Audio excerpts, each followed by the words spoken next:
Graça e paz, irmãos, boa noite.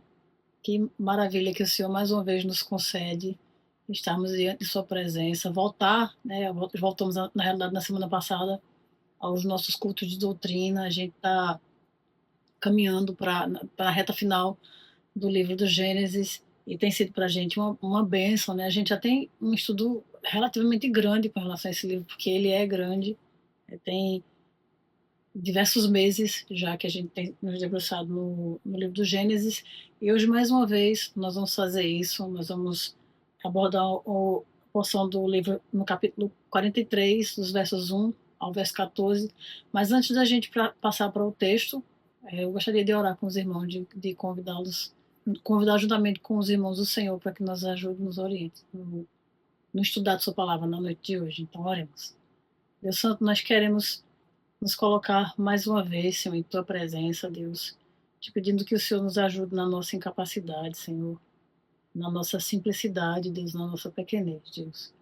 Usa a Tua palavra, Senhor, para falar ao nosso coração, para nos ajudar, Deus, a lembrar de verdades que são sagradas, Deus, que são eternas e que são perfeitamente aplicáveis à nossa vida no dia de hoje, Deus. Abençoa-nos, ó Espírito Santo, tem misericórdia de nós. Nós te oramos assim, já te agradecemos, em nome de Jesus. Amém? Então, irmãos, semana passada a gente abordou no culto de doutrina o capítulo 42. E nesse capítulo 42 a gente já vê os irmãos, a família de José, que ficou em Canaã, já enfrentando a fome, né? Deus manda uma grande fome para o mundo inteiro praticamente naquela situação, o mundo conhecido daquelas pessoas, e só havia comida no Egito. Então, essa fome, essa crise obriga aquela família, com o histórico que eles tinham, com as falhas que cometeram, a grandiosa falha do que fizeram com o próprio José, obriga-os a retornar ao passado, né, ao passado que eles tentaram enterrar, que escolheram deixar para trás. E eles encontraram com José uma primeira vez, né, no texto da semana passada. José reconhece seus irmãos, mas José acusa-os. José ele age com sabedoria, com esperteza, na verdade, com eles. José prende Simeão, José exige que eles tragam Benjamim, que é o irmão que faltou, que não apareceu, não foi com eles ao Egito, tragam Benjamim como prova, né? E aí, naquela situação, a consciência deles, ela é despertada. A gente vai vê-los dizer no capítulo 42, no versículo 21, na parte A, eles dizem: certamente estamos sendo punidos pelo que fizemos ao nosso irmão. A consciência daqueles irmãos que fizeram, desperta. E Jacó reage às notícias que eles trazem, à volta dele, ao regresso deles, com o mantimento, mas contando toda a narrativa do que eles passaram. Jacó reage com medo, com dor pelo que já passou, por ter perdido um filho que era, obviamente, tão claramente o mais amado de todos. Ele resiste a determinação de José de que só voltassem se por acaso levassem Benjamim com o irmão. E a gente vê claramente que Jacó, ele nesse período da vida dele ainda vive refém das perdas, especialmente da perda que ele sofreu, né? A perda de José. E esse é o pano de fundo que a gente precisa lembrar, que é essencial para esse texto que a gente vai abordar agora, que é o texto de Gênesis 43, do 1 ao 14. Gênesis 43, do 1 ao 14 não é apenas uma viagem de retorno ao Egito, não é apenas uma viagem em busca de comida, mas é uma travessia interior, né? Aqueles homens, aquela família, ela é levada a rever, a pensar naquilo que aconteceu neles no passado, né? E a gente aprende com esse texto do Gênesis 43, do 1 ao 14, uma lição logo de início. A gente vai ver Deus usando a escassez para conduzir aquela família à obediência e à restauração. Deus faz a mesma coisa conosco, usa os cenários da nossa vida, frequentemente a escassez, para nos conduzir à obediência e à restauração. A gente vai ver a palavra do Senhor nos dizendo assim, no capítulo 43, nos versos do 1 ao 5. A fome continuava rigorosa na terra. Assim, quando acabou todo o trigo que os filhos de Jacó tinham trazido do Egito, seu pai lhes disse: voltem e comprem um pouco mais de comida para nós. Mas Judá lhe disse: o homem nos advertiu severamente: não voltem à minha presença, a não ser que tragam o seu irmão. Se enviares o nosso irmão conosco, desceremos e compraremos comida para ti. Mas se não enviares conosco, não iremos. Porque foi assim que o homem falou: não voltem à minha presença, a não ser que tragam o seu irmão. Então tinha uma determinação por parte de José. A fome continuava ali, né? Não foi a fome que o Senhor enviou, né? A qual ele profetizou, inclusive, na história de José. Não foi um susto passageiro, né? A fome continuou, ela foi da parte do Senhor um aperto prolongado, algo que durou para aquela família. Deus ele não retirou a pressão, Deus ele não aliviou a situação, até que aqueles homens, aquela família, né? Aquele grupo de homens, na realidade, de líderes, fossem levados a obedecer, até que eles tivessem a coragem de obedecer, avançar em obediência diante do Senhor. E Judá, diferente do que ele vinha fazendo antes, do que ele fez desde da situação da venda de José como escravo e tudo, de ficar calado, de ver o erro e deixar a história correr, né, sendo cúmplice, Judá aqui parece que ele aprendeu, né, está aprendendo aquele que precisa aprender. Ele assume uma postura aqui diferente da que ele teve no capítulo 42. Ele aqui ele fala com responsabilidade, ele fala com clareza, ele fala com compromisso. Ele coloca a real diante da situação do pai dele, né? Antes a gente vê um, um, um filho que entendia que fez bobagem, né? Um homem que entendia que tinha culpa na situação, no que causou ao seu irmão, mas não havia uma mudança prática. Isso não é arrependimento, isso é remorso.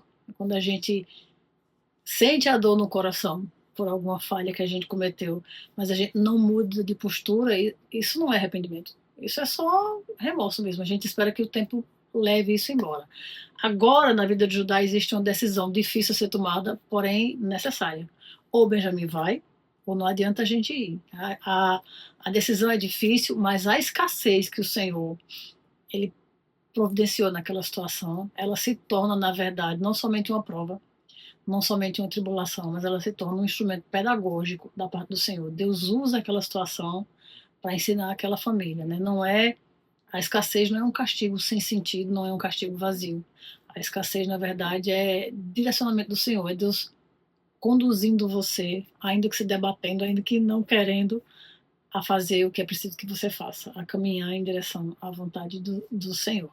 Ele fez isso com a vida daquela família, muito pontualmente na vida, nesse caso, nessa parte do capítulo, na vida de Judá, ele toma a liderança da família dele. A gente vê um homem sendo mudado e moldado por Deus, né, uma mudança de postura, e Deus pode fazer muito bem isso na vida da gente também. Ele usar os cenários, a escassez de um modo muito pontual. Quando a gente percebe que algumas coisas faltam em nossa vida, a gente começa a avaliar a vida de um jeito diferente, a repensar alguns conceitos que a gente tinha, e muitas vezes a escassez, o sofrimento, a tribulação se tornam, assim, Deus usa essas coisas como instrumento de ensino, instrumento pedagógico para a vida da gente, e amém por isso, irmãos. Então, como atitude prática, tendo em vista essa situação na vida dessa família, a gente pode trazer para nós o seguinte: nem toda crise ela acontece para destruir a gente, né? Existem algumas dificuldades, existem crises que elas acontecem para que a gente se mova, para que a gente saia do lugar de acomodação que a gente está, de uma possível zona de conforto, e caminhe em direção àquilo que Deus quer que a gente faça, né? Vale a pena a gente perguntar para si mesmo: o que é que Deus está tentando me fazer entender? Para onde é que Ele está tentando me levar e eu venho resistindo?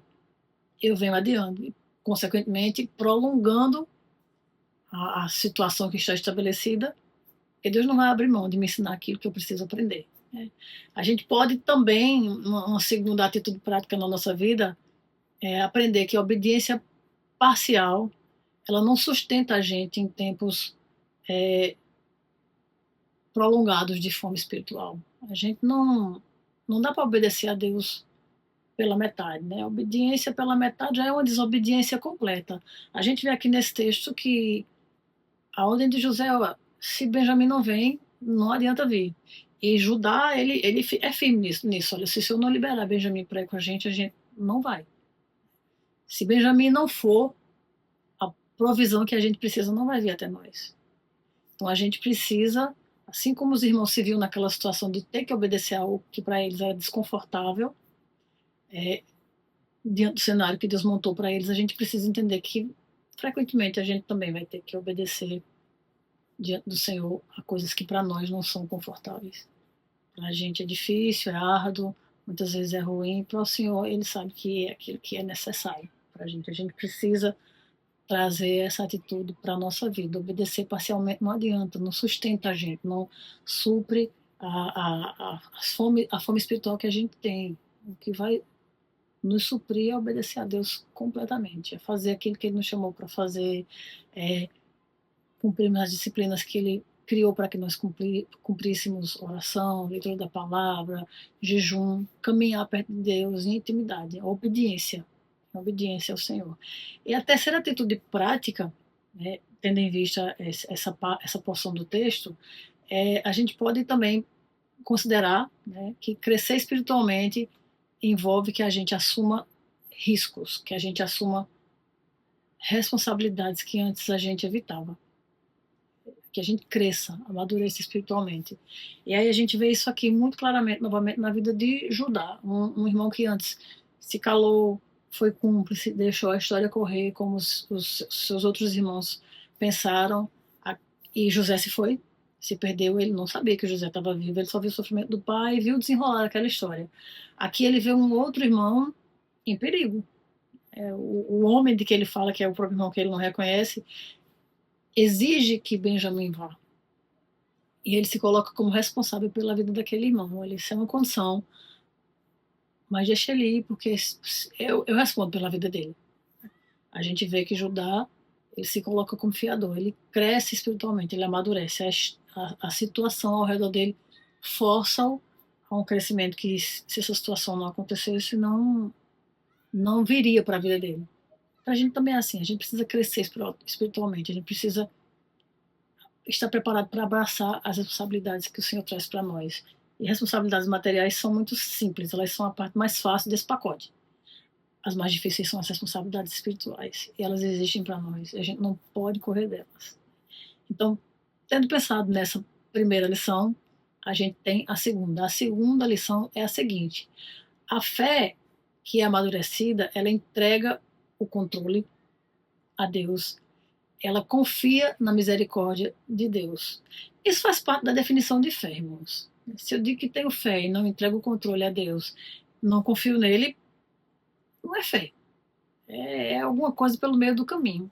E a gente vai ver isso se destacando na porção final do texto. A gente vai ler juntos do versículo 11 ao 14. Nós vemos que o pai libera aquela situação, os irmãos explicam a necessidade de que Benjamim vá, e no versículo 14 do capítulo 43 a gente vai ver a resposta de Jacó, né? O finalzinho, na realidade, da resposta dele, porque ele dá direcionamentos aos seus filhos, justamente nessa parte do texto. O versículo 14 nos diz assim, aliás, do 11 ao 14 nos diz assim: Então Israel, seu pai, lhes disse: Se tem que ser assim, que seja.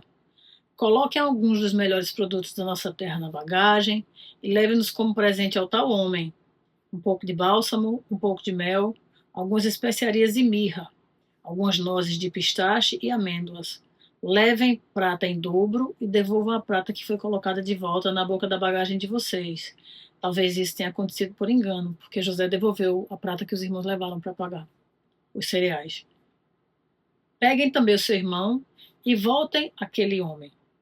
Que o Deus Todo-Poderoso lhes conceda misericórdia diante daquele homem, para que ele permita que o seu outro irmão e Benjamim voltem com vocês. Outro irmão é Judá, que fica como fiador. Quanto a mim, se ficar sem filhos ficarei.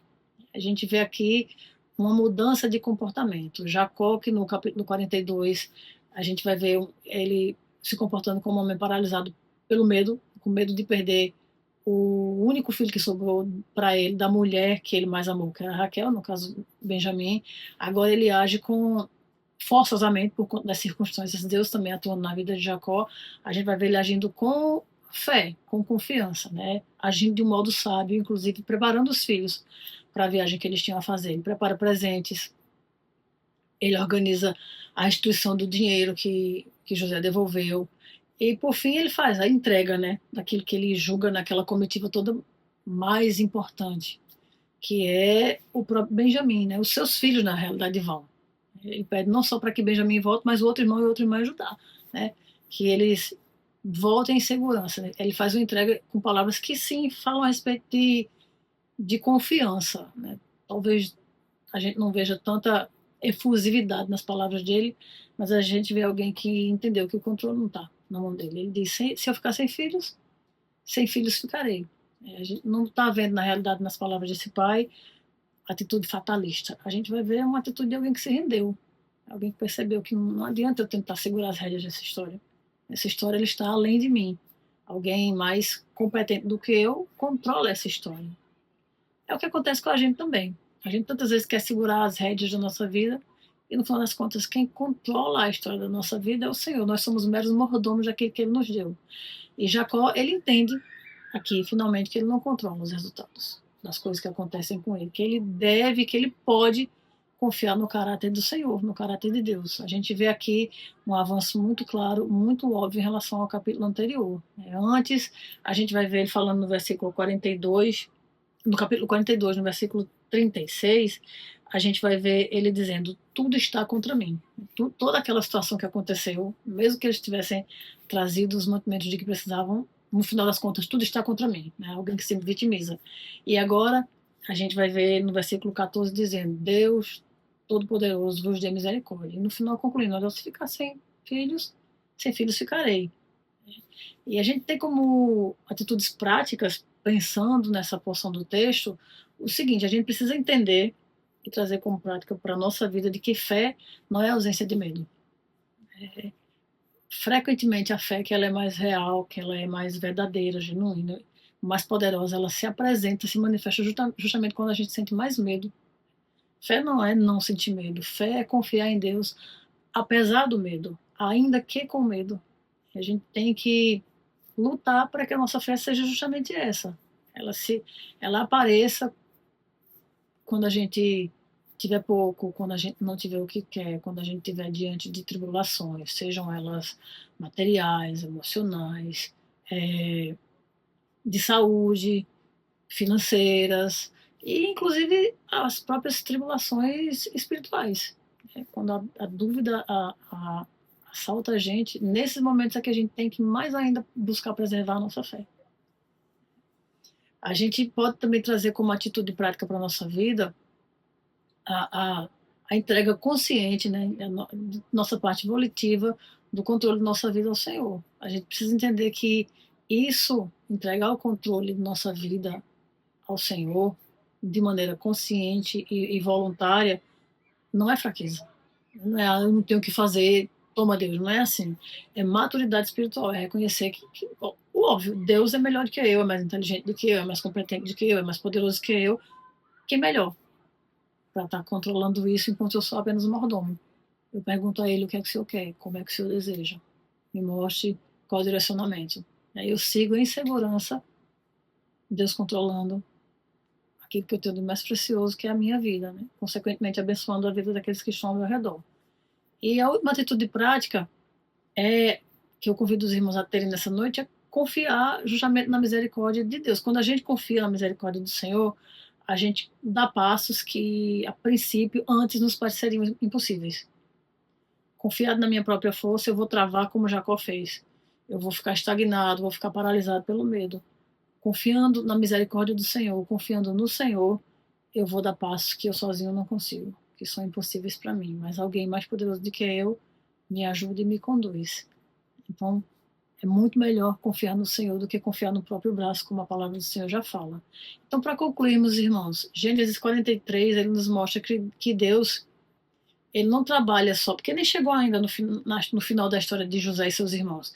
Gênesis, ele não trabalha só no destino final. Não é só o destino final que interessa ao Senhor. A trajetória é importante para ele. Né? Ele trabalha no coração o tempo todo, ao longo da caminhada, enquanto as lições que a gente precisa aprender estão sendo aprendidas, elas estão realmente sendo aprendidas porque Deus está trabalhando em nós. A fé, ela move os nossos pés, enquanto a A falta de fé nos faz permanecer, criar raízes, né? A gente pensa que culpa, por exemplo, é algo pesaroso, é uma coisa ruim de se carregar. E realmente, se carregar é. Mas a culpa, ela tem uma função.